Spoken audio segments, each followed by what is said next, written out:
जय जगन्नाथ सांग मैंने वेलकम कर मोर न्यू यूट्यूब चैनल को प्रश्नोत्तर। तो चलते स्टार्ट करवा आज न्यू न्यू क्वेश्चन।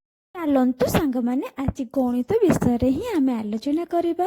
प्रथम क्वेश्चन टे गणित केतोटी अंक अच्छी। भल भाव प्रश्न शुणु गणित केतोटी अंक अच्छी। ऑप्शन ए 10टी, ऑप्शन बी 1टी, ऑप्शन सी 0टी, ऑप्शन डी 9टी। यार सठिक आंसर है 10टी।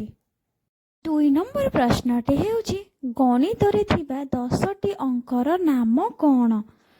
गणित रे थिबा 10टी अंकर नाम कौन?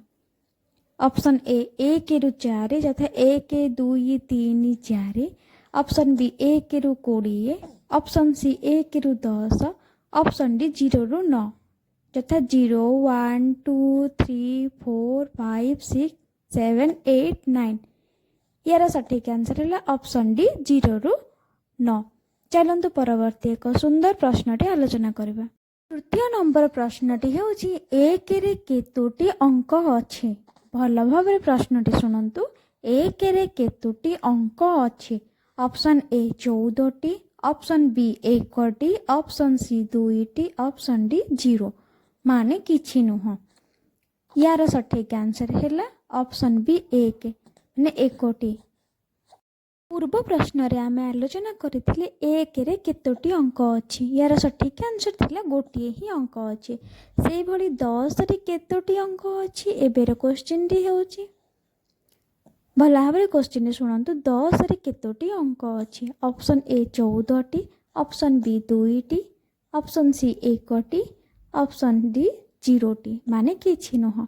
यार सठिक आंसर है ऑप्शन बी 2टी जथा 1 आउ 0 ए 2टी ही अंक अछि। एमिति सुंदर सुंदर प्रश्न जदि आपण जानिबा पई चाहुछंती ताहाले मो चैनल को सब्सक्राइब करंतु, लाइक करंतु एंड शेयर करंतु। चलंतु आज एक सुंदर प्रश्न स्टार्ट करनबा। आज प्रश्न गणित उपरे। एमिति नुआ नुआ वीडियो देखिया को मो चैनल को सब्सक्राइब करंतु। आज प्रश्नटी हेउछि केउ संख्या को स्वतंत्र संख्या कहा जाए?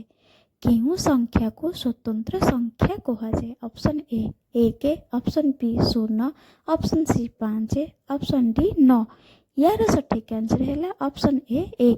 परवर्ती प्रश्नटी हेउछि प्रथमे शून्य को किए व्यवहार करथिले? प्रथमे शून्य को किए व्यवहार करथिले?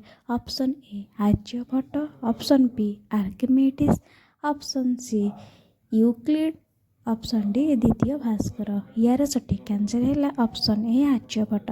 आर्यभट्ट ही प्रथमे 0 को व्यवहार करथिले।